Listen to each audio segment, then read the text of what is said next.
Good morning friends. आज हम BFM के अपने रिवीजन सीरीज में unit 3 that is module A का कॉरस्पॉन्डेंट बैंकिंग और एनआरआई अकाउंट स्टार्ट करेंगे।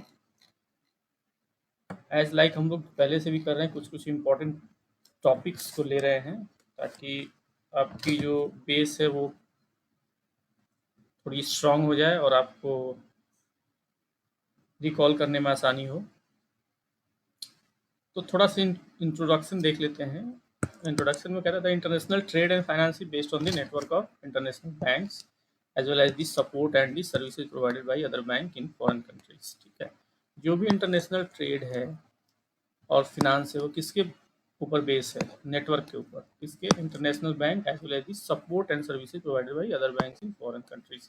अब जैसे मान लीजिए कि हमारे यहाँ इंडिया में ए बैंक है और यहाँ के कोई कस्टमर जो है किसी दूसरी कंट्री में माल एक्सपोर्ट कर रहे हैं या इंपोर्ट कर रहे हैं इस कंट्री से, तो ए बैंक में पेमेंट अगर बाहर से आनी है तो इसको कॉरस्पॉन्डेंट बैंकिंग डालना पड़ेगा, किसी अदर बैंक से, उस कंट्री के अदर बैंक से टाई अप करना पड़ेगा।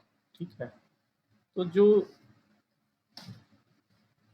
ये टाई अप और पेमेंट्स का जो पेमेंट्स की जो प्रक्रिया होती है उसे ही हम कॉरस्पॉन्डेंट बैंकिंग कहते हैं। देखिए, जैसे यहाँ एक उदाहरण दिया है, the large number of Indian living abroad send remittances to their country. हमारे जो एनआरआई हैं या जो भी इंडियंस बाहर में रहते हैं वो क्या करते हैं, हमारी कंट्री में रेमिटेंस करते हैं बाहर से for sustaining their near and dear ones and also for saving purpose. NRI fund constitute a large corpus. NRI fund सबसे ज़्यादा होता है for the country forex resource. Forex resource में सबसे ज़्यादा पार्ट जो है एनआरआई फंड्स का होता है and have a place importance to on. The segment has been offered facility to opening different type of account, also various investment both on repatriable and non-repatriable basis। ठीक है, कुछ तो होते हैं कि मतलब आप इन्वेस्ट किया और मैच्योरिटी के बाद पूरा फंड वापस लेगा, तो ये बोलते हैं रिपेट्रिएबल। कुछ होता है आपने इन्वेस्ट किया बट पूरा फंड वापस लेके नहीं जा सकते हैं, तो नॉन रिपेट्रिएबल बोलते हैं। तो ये आपका इसी का एक मेन पार्ट है कॉरस्पॉन्डेंट बैंकिंग। कॉरस्पॉन्डेंट बैंकिंग में अकाउंट्स क्या होता है और उसके सर्विसेज क्या होता है। यहाँ सीधा सा उदाहरण देखते हैं। Correspondent banking is a practice where a bank is able to handle business in another city or country through local banks there. The local bank acting as an agent of the farmer and charging fees for the services rendered। जैसे मैंने आपको कहा, हमारी ये India की ये bank है, किसी भी कंट्री में बी बैंक, मान लीजिए ये कंट्री हमारी सी है और वहाँ का बी बैंक है, अगर हमें यहाँ सर्विसेज देना है तो हमें इसके थ्रू ही सर्विस देना होगा, क्योंकि ये हमारा एज लाइक एजेंट का काम करता है। हम कोई भी रेफरेंस इसको देंगे, बदले में ये सर्विस देगा और उसकी कमीशन या चार्जेस डिडक्ट करेगा। तो इसे ही कॉरस्पॉन्डेंट बैंकिंग कहते हैं। यहाँ पे the correspondent banking system allows bank to take advantage of the business opportunity in other country without branch network. इसमें क्या होता है कि किसी भी बैंक को, ए बैंक को जाके वहाँ पर अदर बैंक में अपनी ब्रांच खोलने की जरूरत नहीं है। ठीक है, functions handled by correspondent bank. अब कॉरस्पॉन्डेंट बैंक का मेन काम क्या होता है? Correspondent banking is based on the services that are provided by one bank to the other bank। ठीक है, it is largely used in international business operation। the functions covered by such arrangement can be summarized। अब देखिए functions क्या क्या होते हैं correspondent bank के। Account service होता है, ठीक है। अब अकाउंट सर्विस जो हमारा मेन है, इसका सब पार्ट है। अकाउंट सर्विस में क्या होता है? the services require having account relationship with foreign bank। अब मान लीजिए हमारा जो इंडिया का बैंक है, ये दूसरी कंट्री सी है, वहाँ के बैंक में क्या है, इनका अकाउंट यहाँ पे होगा। ठीक है, तो ये फिर नोस्ट्रो, इनका अकाउंट हमारे पास होगा, बी वाले का तो भोस्ट्रो, और फिर इसी तरह से होता है। तो इसको बोलते हैं अकाउंट सर्विसेज। तो अकाउंट सर्विसेज में क्या पहला काम क्या है? जैसे क्लियरिंग हाउस का function, as like as clearing house function. The corresponding bank offer services related to handle outward payment, receipt of inward payment and collections through the account maintain. अब मान लीजिए आपका अकाउंट यहाँ बी है सी country में, तो जो भी इनवर्ड आउटवर्ड पेमेंट होगा या कलेक्शंस होगा वो इसमें कलेक्ट करेगा हमारा बी बैंक। ठीक है, आपके नोस्ट्रो अकाउंट में या आपके कलेक्शन अकाउंट में। ठीक है, तो और उसके साथ the account is also use for reimbursement of LC claims. LC claims के लिए भी होता है cheque collection, draft issue on the account. ठीक है, अब इसमें और भी सर्विसेज होती हैं क्लियरिंग हाउस फंक्शन की। ये स्टेटमेंट ऑफ अकाउंट्स भी देता है, प्री डिफाइंड इंटरवल पे, also advises and details of transactions which went through the account. ठीक है, अब देखिए the services would include providing an intraday line of credit. अब इसमें क्या है, आप जो डिपॉजिट्स, एक बैंक का डिपॉजिट बी बैंक में जमा हुआ है, इसके ऊपर LC line of credit, line of credit भी बैंक देते हैं बी वाले। ठीक है, to cover in anticipation to cover received letter in the day. ठीक है, सेकंड होता है कलेक्शन सर्विस। कलेक्शन क्या है, कॉरस्पॉन्डेंट बैंक प्रोवाइड, पहला हो गया क्लियरिंग, सेकंड हो गया collection, account level account services में। ठीक, correspondent bank provide services as agent और collection of export import bills as well as cheques in their country. ठीक है, तो कलेक्शन की फैसिलिटी भी देते हैं। वहाँ कोई चेक कलेक्ट करना है आपको, यूएसए में कोई चेक कलेक्ट करना है तो यहाँ मुश्किल होगी, तो फिर वहाँ जो आपका कॉरस्पॉन्डेंट बैंक है वो क्या करता है, आपके बिहाफ में आपकी बिल्स इंपोर्ट की हो, एक्सपोर्ट की हो या चेक्स हो, वो कलेक्ट करता है। They also credit the proceeds such as collection after realization to the account maintained with them। ठीक है, besides these services may include follow up payments, reminders, notings and protesting, bill of exchange, as also tax step for safeguard the interest of the client bank। देखिए तो foreign bank also collect clean instrument for credit to the account of the bank. ठीक, ये collections के काम हो गए। तीसरा होता है पेमेंट्स रिलेटेड। पेमेंट रिलेटेड में क्या है, the correspondent bank handle and execute all payment instruction of the client bank. जो आपका कॉरस्पॉन्डेंट बैंक है बी, वो आपके सारे इंस्ट्रक्शंस को, लाइक जितने भी पेमेंट इंस्ट्रक्शंस होते हैं उसको हैंडल और एक्सिक्यूट करता है by debiting the account maintain. ठीक है, पेमेंट कुड भी इंटर बैंक भी हो सकता है, पेमेंट सेटलमेंट फॉरेक्स डील्स हो सकता है, और customer payment for import of goods and services हो सकता है। फोर्थ होता है overdraft and loan facility. Correspondent bank आपको ओवरड्राफ्ट एंड लोन फैसिलिटी भी देता है ऑन टेम्पररी नीड्स के लिए, से जैसे ओवरनाइट बेसिस पे शॉर्ट टर्म फंडिंग गैप्स को पूरा करने के लिए भी ओवरड्राफ्ट देता है। It is also considered granting of loans on short term basis based on the credit assessment of the foreign banks. ठीक है, पांचवा जो है इन्वेस्टमेंट सर्विसेज है। इन्वेस्टमेंट सर्विसेज में क्या आता है, the correspondent bank offers services related to investment of overnight surplus. मान लीजिए आपके पास 100 रुपये रखने थे आपके नोस्ट्रो अकाउंट में, अब आज की डेट में 150 रुपये हो गए, तो ये क्या करेगा, 50 रुपये जो है आपको इन्वेस्ट कर देगा। सरप्लस फंड हो गया ना, तो 50 रुपये इन्वेस्ट कर देगा मार्केट में। ठीक है, और जो प्रॉफिट होगा या बेनिफिट होगा वो आपके खाते में क्रेडिट कर देगा। अदर सर्विसेज में these services would normally require account relationship and can be offered on a standalone basis depending upon the relationship and credit assessment by the correspondent। इस अदर सर्विसेज में है letter of credit advising, LC का confirmation, bank acceptance, issuance of guarantee, issuance भी कर guarantee का issue भी करता है, with one performance, foreign exchange services, custodial services, trade reference, credit reports, services related to investment of overnight surplus in funds, जो मैंने आपको भी यहाँ बताया। Other funds raising services like placement of share, bonds, ADR, DR. ADR क्या होता है, American depository receipt, और जीडीआर हो गया global depository receipt. Training on seminars and various topics and latest developments.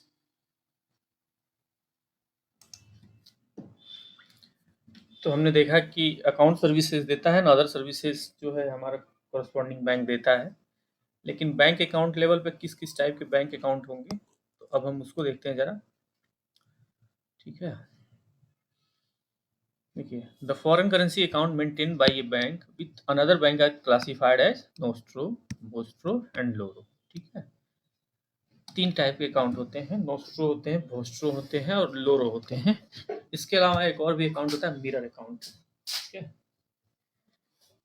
तो नोस्ट्रो अकाउंट किसे होगा, जैसे मान लीजिए हमारे इंडिया में बैंक ए है, किसी कंट्री में बी है, ठीक है, और एक और भी बैंक है तीसरे कंट्री में सी, ठीक है।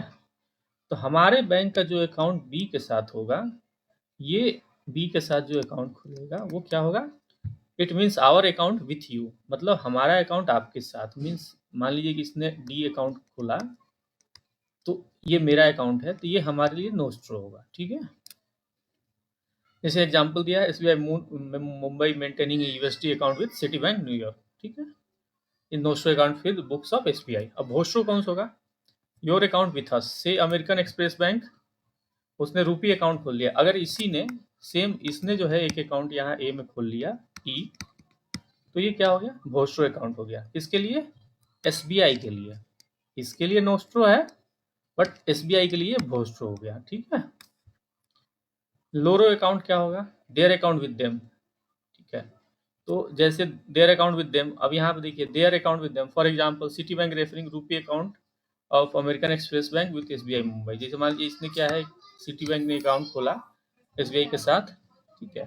तो और some other bank referring USD account with SBI Mumbai, Citi bank New York. Loro is Italian word which means their, means loro account means third party account. अब इस बैंक के लिए अगर कोई तीसरा बैंक है, तो इसके लिए ये अकाउंट क्या हो गया, लोरो अकाउंट हो गया, ठीक है। नोस्ट्रो, ए बैंक का अकाउंट बी के साथ अगर है तो नोस्ट्रो, लेकिन बी के लिए वही अकाउंट हो गया भोस्ट्रो, ठीक है। बी ने अगर कोई अकाउंट कोरस्पॉन्डिंग अकाउंट रूपी में अगर इंडिया में खोला, तो बी के लिए नोस्ट्रो, ए के लिए भोस्ट्रो, ठीक है। और सी के लिए दोनों अकाउंट क्या हो गए, लोरो हो गए, third party account. Mirror account, ठीक है। अब मिरर अकाउंट का क्या कॉन्सेप्ट है, ठीक है। अब जैसे मान लीजिए ए ने एक अकाउंट बी के साथ खोला था, ठीक। तो ए क्या करता है, इसको रिकॉन्सिलेशन करने के लिए, जो बी में पैसे होते हैं उसको रिकॉन्सिलेशन करने के लिए उसके कॉरस्पॉन्डेंस एक मिरर अकाउंट खुलता है। जैसे मान लीजिए बी अकाउंट में अगर 100 रुपये आए, तो उतना ही अकाउंट यहाँ मिरर अकाउंट से ये 100 रुपया इसमें ऐड करेगा। यहाँ से अगर 50 डेबिट हुए, तो यहाँ से 50 डेबिट होगा, ठीक है। तो उसी को मिरर अकाउंट बोलते हैं। तो जो हमारा मिरर अकाउंट होता है, ये क्या होता है, while the bank maintained nostro account with the foreign bank, mostly in foreign currency, it kept an account with the same of its book। जैसे ए ने, अगर मैंने आपको कहा बी के साथ कोई अकाउंट खोला, तो इसी का करस्पॉन्डेंट एक मिरर अकाउंट खोलता है। इसमें क्या होता है, जो एंट्री इधर पास होती है वही एंट्री यहाँ भी पास होती है, ताकि इससे पता चल सके कि हमारा बैलेंस अगले के अकाउंट में कितना है, ठीक है। ठीक है, the mirror account is maintain in two currency, one of which in foreign currency and other is in home currency. यहाँ जो मिरर अकाउंट होगा वो होम करेंसी में होगा, और अदर अकाउंट जो होगा नोस्ट्रो, वो तो कॉरस्पॉन्डिंग कंट्री के रुपीज में होगा या करेंसी में होगा, सॉरी, ठीक है। तो हमारे तीन अकाउंट हो गए, नोस्ट्रो, वोस्ट्रो एंड लोरो, ठीक है। और एक होता है मिरर अकाउंट, ठीक है।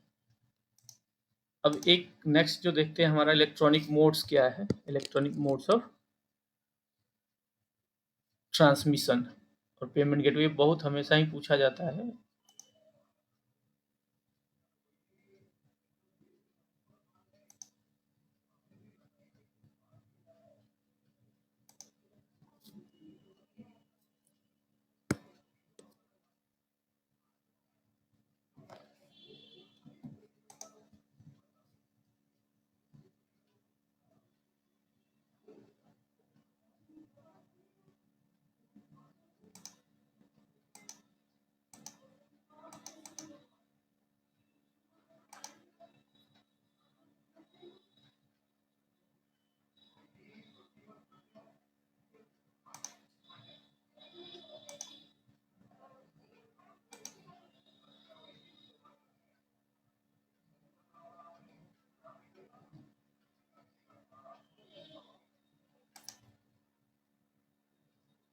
फ्रेंड्स, हमारा जो नेक्स्ट मोड है, इलेक्ट्रॉनिक मोड्स कौन कौन से हैं पेमेंट गेटवेज के लिए। तो सबसे पहले स्विफ्ट देखिए, the vastness of the global trade and finance and related payments and transfers from one bank to another, one country to another, and also numerous interbank payments and receipts can only be executed with the help of various payment gateways and telecommunication systems which have proved to be foolproof over a long period of time। तो कुछ हमारे जो है modes हैं transmissions के, payment transmissions के या payment gateways है, जैसे स्विफ्ट है, ठीक है। स्विफ्ट सबसे पहला है। स्विफ्ट को क्या बोलते हैं? Society for world wide international inter bank financial telecommunication, ठीक है। This is a cooperative society owned by member bank and financial institution providing secure telecommunication one point contact over more than 11,000 financial institution over 200 countries, ठीक है। तो Swift क्या है? Swift का full form है society for world wide inter bank financial telecommunication. ये क्या है? 24 आवर्स और 365 डेज ओपन रहने वाला है, ठीक है।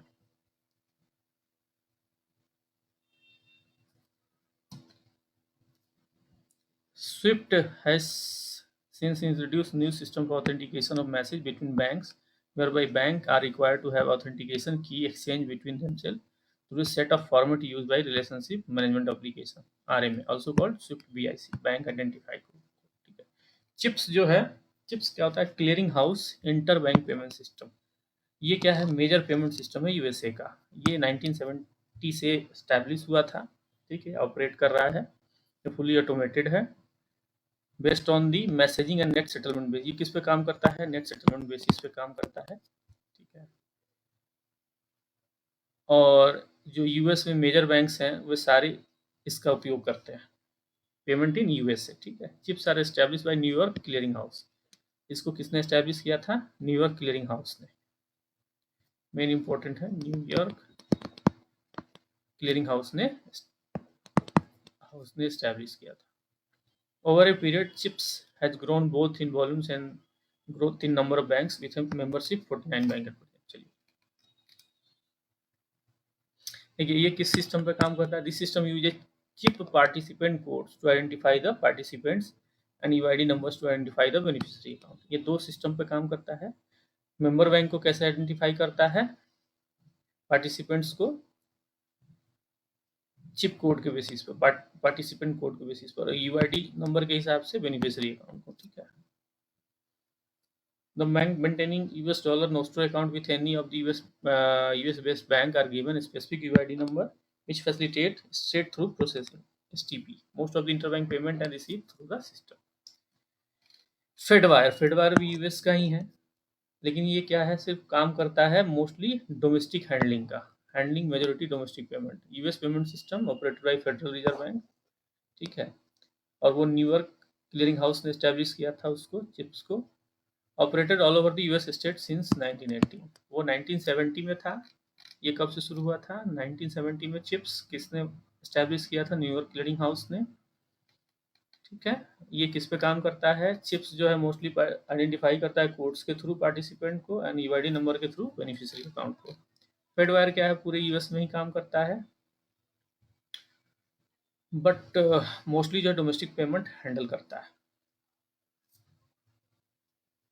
ये देखिए ऑल यूएस बैंक, ये किस पे काम करता है? वो नेट सेटलमेंट पे था, ये ग्रॉस सेटलमेंट बेसिस पे काम करता है। जो चिप्स है वो क्या है? नेट सेटलमेंट बेसिस पे काम करता है, ये ग्रॉस सेटलमेंट बेसिस पे काम करता है। All US bank maintain account with Federal Reserve bank are allotted a ABA number to identify the sender and receiver of the payment. ये देखिए यहाँ पे as compare CHIP, this is a large system over 9,000 participants and handle a large number of payment across USA, covering interbank transfers out of the New York, local borrowing and lending, commercial payments, ठीक है। फेडवायर हो गया। Chaps है, chaps कहाँ पे है? British में है, ठीक है। Clearing house automated payment system, इसको चैप्स बोलते हैं। ये क्या है? ब्रिटेन में यूज होता है। और ये क्या है? इक्विवेलेंट है चिप्स के, handling receipt and payment in London. ये भी क्या है? चिप्स के बेसिस पे काम करता है। चिप्स में क्या होता है? नेट सेटलमेंट होती है, सेम है। टारगेट क्या है? Trans European automated real time gross settlement express transfer system. ये कहाँ है? यूरो पेमेंट के लिए है, सारी यूरोपियन कंट्री में। The present system is TARGET 2। It use TARGET 2 is mandatory for settlement of euro operation involving euro system, ठीक है। The euro system consist of European Central Bank ECB and national central bank of 19 European Union members, ठीक है। RTGS plus क्या है? RTGS plus भी जो है These are other two clearing system with RTGS Plus being a German hybrid clearing system operating as a European oriented real time gross settlement. ये भी gross settlement पे काम करता है and payment system RTGS Plus has over 19 participant. ठीक है. EVA Euro 1 with the membership of 53 shareholder bank in all EU members countries work as a netted settlement. Netted settlement पे करता है. RTGS ग्रॉस पे है, यूरो EVA यूरो 1 जो है नेटेड settlement पे काम करता है. ठीक है. मोस्टली यूरोपियन जोन में. RTGS और NEFT इंडिया में आप जानते ही हैं. RTGS किस पे काम करता है? ग्रॉस सेटलमेंट पे. ठीक है.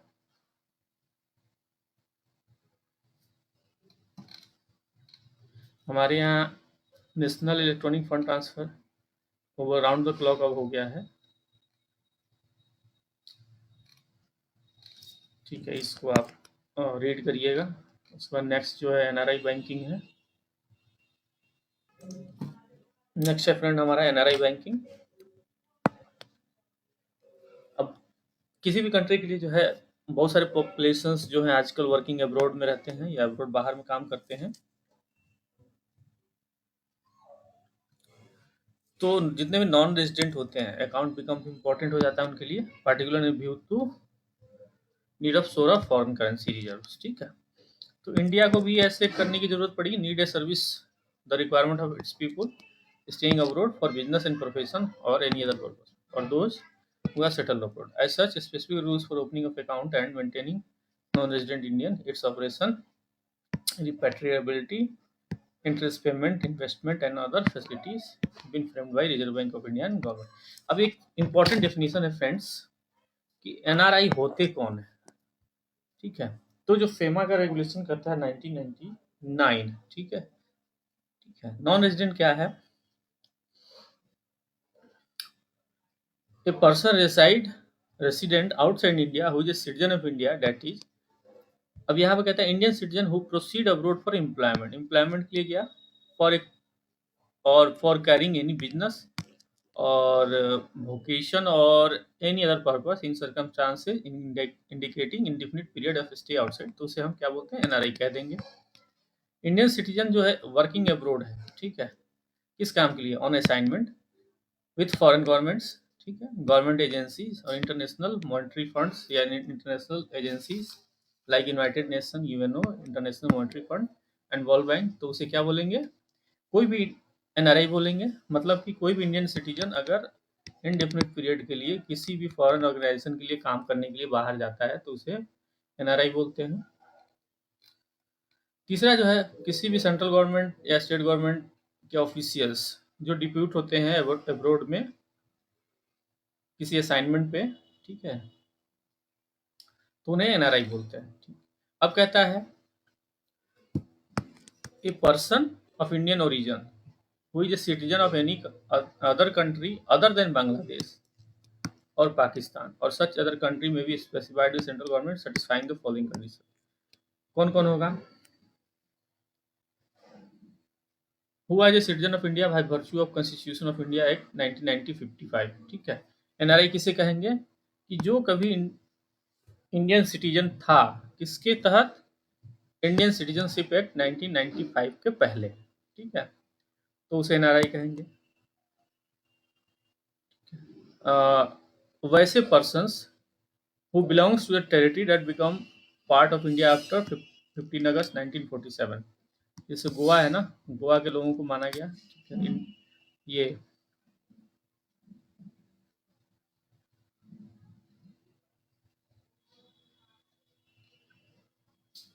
Who is a spouse of foreign origin of citizen of India और spouse of a origin of foreign person referred clause ABC.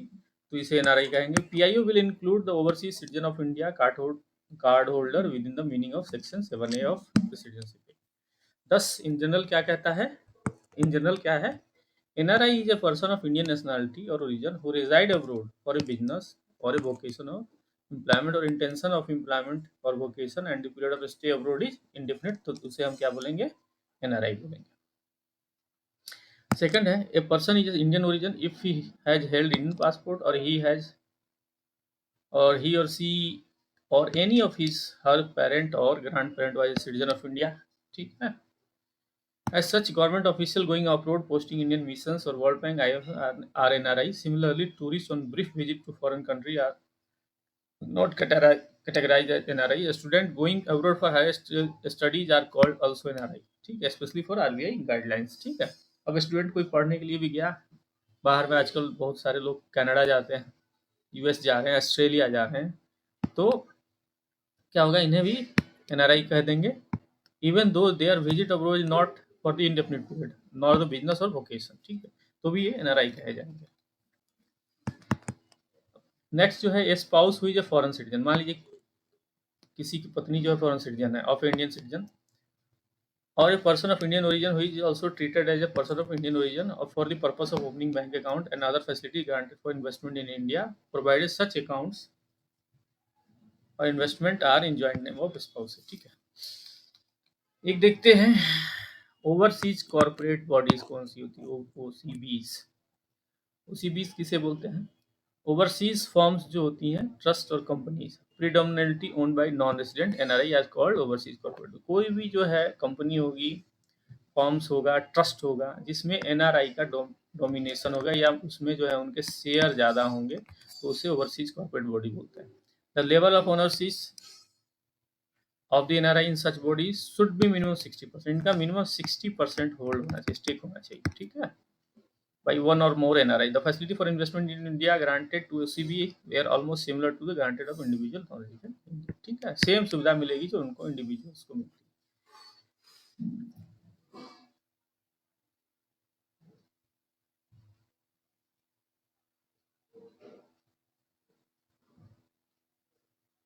देखिए, however on 16/9/2003 से OCB have been completely derecognized कर दिया गया as an investor class by the Reserve Bank of India. Accordingly, they are now not allowed to make fresh investment in India under various route scheme available under the extant guidelines. अब देखिए इसमें let us look the types of account that can be maintained by NRI and operational, इसके operational aspects क्या क्या है. NRI जो accounts maintain कर सकते हैं, टाइप्स ऑफ अकाउंट्स, ये है आपका NRE, non resident external, NRO, non resident ordinary, foreign currency FCNRB, special non resident rupee account SNRR. ठीक है, सबसे सिंपल आपको बता देता हूँ, एनआरई है, एक्सटर्नल मतलब इसमें बाहर से ही पैसे आएंगे. ठीक है, ऑर्डिनरी मतलब इसमें बाहर से भी आ सकते हैं, एक्सटर्नल भी आ सकते हैं, इंडिया से भी आ सकते हैं. ये टोटल फॉरेन करेंसी अकाउंट है. ठीक है, एसएनआर जो है स्पेशल रूपी अकाउंट है नॉन रेजिडेंट के लिए. ये कौन से होते हैं ये मैं आपको आगे बताऊंगा. ठीक है,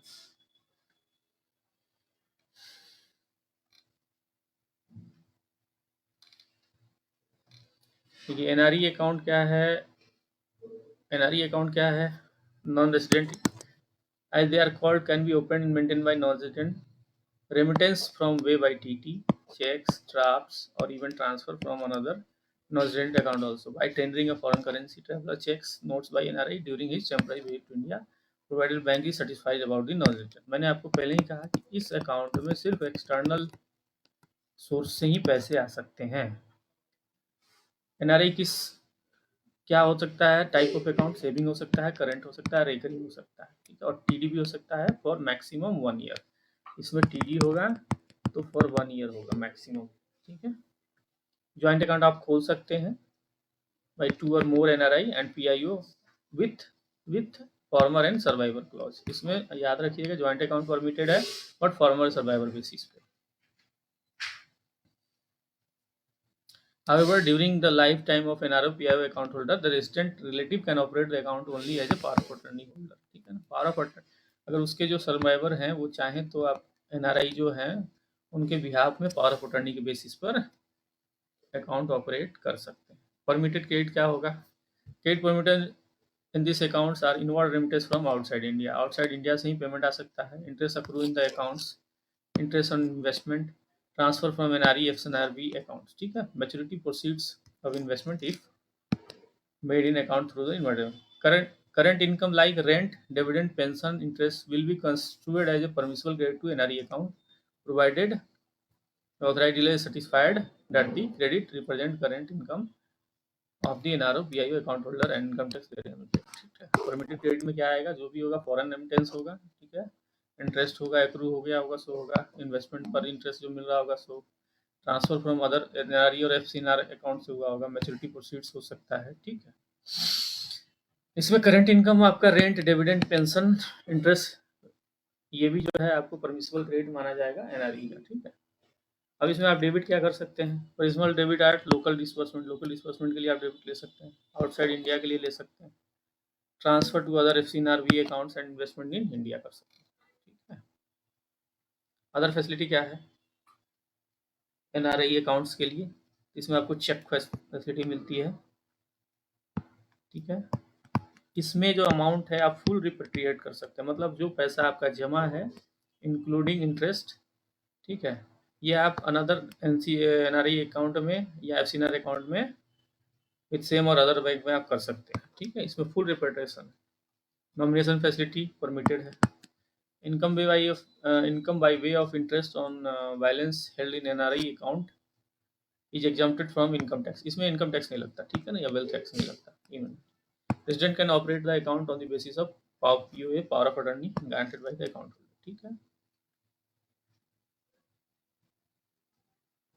अच्छा, लेकिन एक चीज ध्यान रखिएगा, the resident of the power of attorney holder is not allowed to open NRE account, repatriate outside India fund held in the account other than the account holder himself, ठीक है। make payment by way of gift to a resident on behalf of the account holder, transfer fund from one account to another account, ये काम power of attorney holder नहीं कर सकता। अब bank में allowed temporary ओवरड्रॉइंग 50,000 तक ओवरड्रॉन अलाउड है इन NRE saving account में, हाउएवर सच ओवरड्राफ्ट में भी क्लियर कितना 2 वीक के अंदर, 2 वीक्स के अंदर आपको जो है इसको रिटर्न करना है।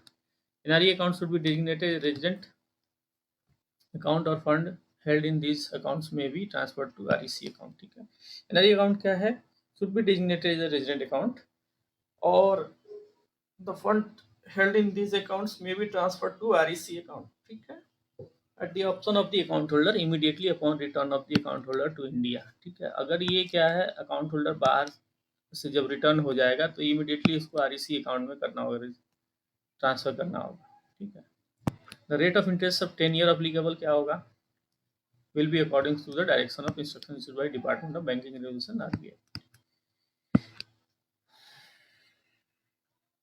अब यहाँ एक चीज देखिए, as seen above these NRE accounts are maintained in Indian rupees, as such the exchange fluctuation जो है ये इंडियन रुपीज में होता है INR में, ठीक है। तो इसका रिस्क जो है डिपोजिटर को बॉन्ड करना होता है।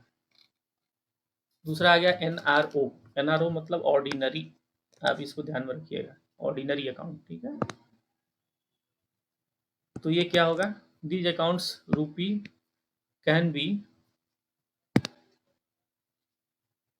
these accounts are rupee accounts and can be opened and maintained by any person residing outside India and also by foreign tourists, ठीक है, who are on the sort of visit to India or to Spira। The new account are to be opened by sending fresh remittance from abroad or transfer from fund from NRO, NRE, FCNR। Typically, when the resident become non-resident, the domestic rupee account has to be re-designated as NRO account। अब ये कहता है this is basically domestic NRE account, मैंने आपको कहा था domestic NRE के account के टाइप से ट्रीट होगा, open and maintain to facilitate credit which accrue in India from investment that were made prior to living the country, rent, LIC, maturity income investment made on the repatriable basis, ठीक है। ये क्या है, NRO account भी जो है INR में खुलेगा as saving account, current account, recurring deposit, term deposit, most of the regulation interest rate 10 year, ठीक है। सेम है, इसमें आपको टीडीएस अप्लीकेबल है, टीडीएस लगेगा, टीडीएस इस पे अप्लीकेबल है आपका।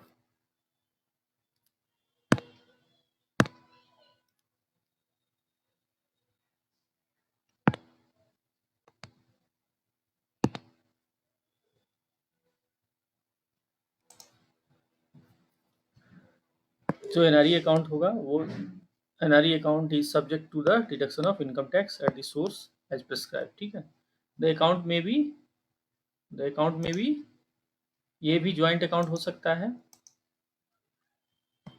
रेसिडेंट और फॉर्मर सर्वाइवर बेसिस पे, ये भी फॉर्मर सर्वाइवर बेसिस होगा।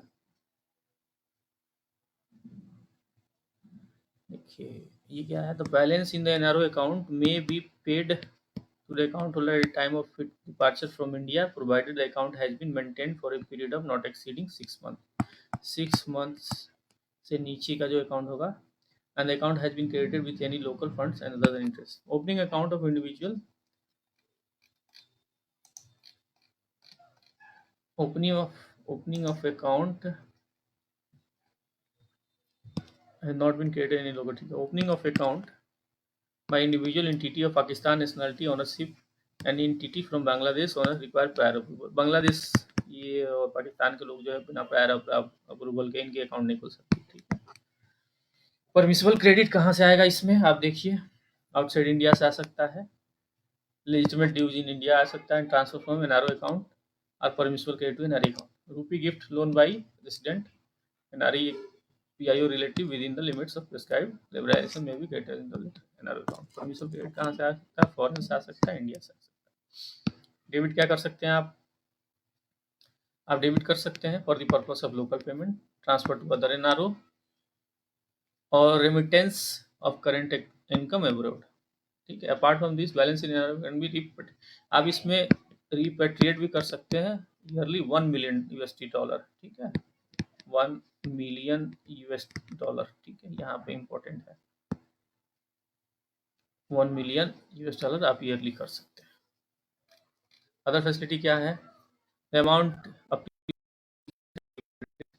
Out of the fund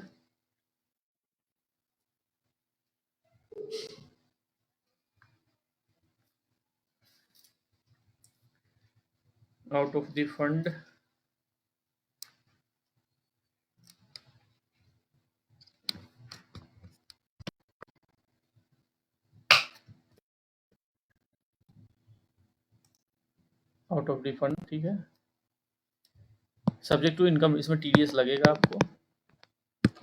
Where an account is opened on a foreign tourist is temporary visit, balance held in the account by way of remittance from abroad and conversion foreign currency can be converted back to foreign currency and paid to account. अगर कोई घूमने आता है, अगर उसने भी NRO account खोला है तो वो पूरा लेके जा सकता है, प्रोवाइडेड डेट उसका account 6 month, account is maintain for period not exceeding 6 month, 6 month से ज़्यादा मेंटेन नहीं होना चाहिए। ठीक है, when a resident of India become a non-resident Indian, his existing account should be immediately converted to NRO.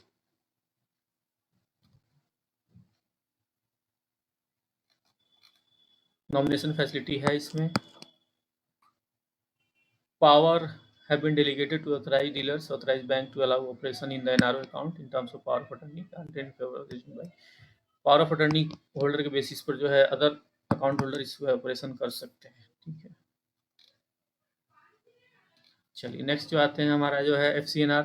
FCNR करने मतलब simple सा लग रहा है आपको, देखने से foreign currency non resident B banks account. ठीक है, NRI and PIO are permitted to open maintain this account with authorized dealer and banks authorized by Reserve Bank of India to maintain such account। कौन कौन खोल सकता है, NRI खोल सकता है, PIO खोल सकता है। ठीक है, डिपॉजिट्स क्या हो सकता है, डिपॉजिट में भी expected in any permissible currency, कोई भी परमिसिबल करेंसी में आप एक्सपेक्ट कर सकते हैं, जैसे USD हो गया, GBP हो गया, ठीक है, यूरो हो गया, तो इस किसी भी परमिसिबल जो करेंसी उसमें लिख सकते हैं।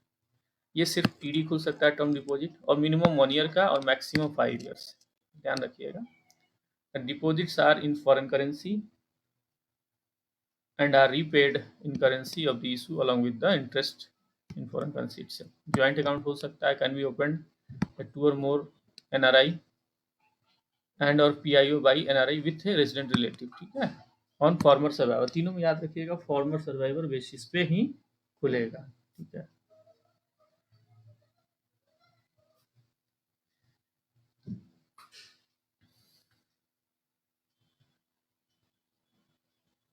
Power of attorney. ठीक है, परमिटेड क्रेडिट क्या होगा, permissible credit, RBI circular, all credit and debits are permitted for NRE rupee account are permitted to FCNR B account. Since the FCNR is a term deposit account, and permitted credit is applicable only for opening of account and permitting debit would be applicable on closure of account. एक बार खुला, open and close, क्योंकि ये TD है उसके बीच में कोई transaction नहीं। इसमें क्या है, कोई एक्सचेंज रिस्क नहीं है, ठीक है। On account holder as the account is maintained in the form of foreign currency. Repatriable क्या है, principal along with interest. Interest on deposit shall be paid on the basis of 360 days on a year, cumulative half yearly 180 days. Nomination facility है, income or by way of interest is exempted from income tax. No operation by way of power of attorney, इसमें power of attorney के basis पर जो है joint account holder operation नहीं कर सकता, since there are no local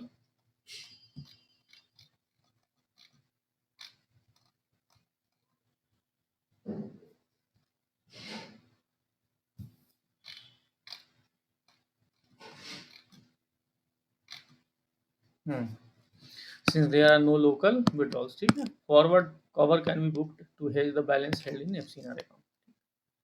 अब ये क्या होता है, इंटरेस्ट रेट ऑन फ्लोटिंग, इसका किस पे बेसिस होता है, ये should be paid in interest on floating rate deposit should be paid within the ceiling of swap rates for the respective currency. Maturity and case of fixed rate deposit, interest should be paid within the ceiling of LIBOR, ठीक है ना, LIBOR rates for the respective currency, ठीक है। 6 monthly interest reset होगा for all floating rate deposits. LIBOR oblique swap rate as on the last working day and preceding month shall be the base for the fixing ceiling rates, ठीक है। International credit cards. Authorized dealer bank can have permit to issue international credit card to NRO PIO. दे सकता है, permissible है, without prior approval to RBI. Such transaction may be settled by inward remittance or out of balance held in card holder FCNR account, ठीक है। Income tax.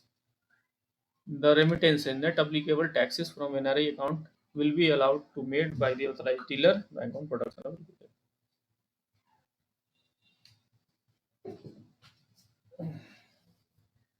SNRR accounts. देखिए अब आते हैं special जो था हमारा SNRR अकाउंट्स, इसे ये कौन सा अकाउंट है, ठीक है।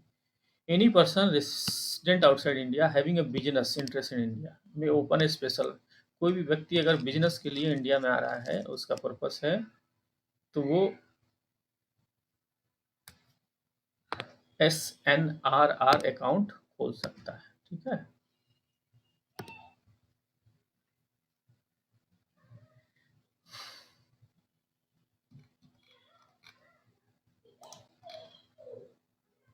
The silent feature of the SNRI account are as under. Silent feature क्या क्या होंगे इसके, the SNRI account shall carry nomenclature of a specific business which is opened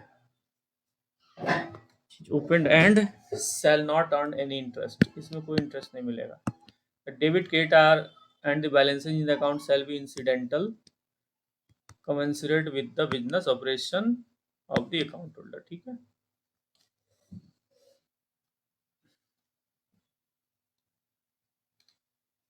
यहाँ टेन्योर देखिए, टेन्योर क्या है, should be concurrent to the tenure of the contract period, contract period के अनुसार हो सकता है the business account holder and no case should be exceed within 7 year, 7 year से ज़्यादा का नहीं हो सकता। No operation are permissible in account after 7 years on the date of opening account. आप अकाउंट खोल सकते हैं, वो अकाउंट कितने दिनों तक वैलिड रहेगा, आपका कॉन्ट्रैक्ट जितने दिनों तक है उतना दिन तक, लेकिन 7 साल से ज़्यादा नहीं हो सकता। ये बैलेंस जो है आपका SNR में है, रिपाट्रिएशन के लिए एलिजिबल है। Transfer from any NRO account to SNR account are prohibited, मतलब आप एसएनआर अकाउंट में किसी भी एनआरओ अकाउंट से ट्रांसफर नहीं ले सकते। All transactions in the SNRR account will be subject to payment of applicable, इसमें सारे टैक्स लगेंगे आपको, इंडियन एप्लीकेबल टीडीएस जो है वो लगेगा। एसएनआर अकाउंट में भी designated resident rupee account on the account holder becoming a resident, ठीक। The amount due payable to non-resident nominee from the account of deceased account holder will be credited to NRO account। चलिए तो ये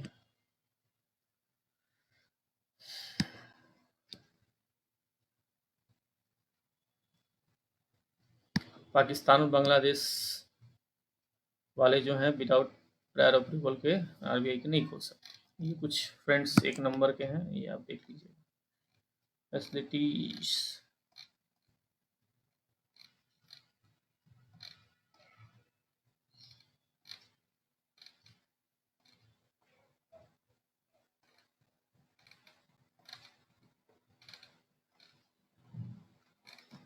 okay friends, ये chapter हमारा जो है इसमें कुछ इम्पोर्टेंस जो है वो मैंने आपको बताया है।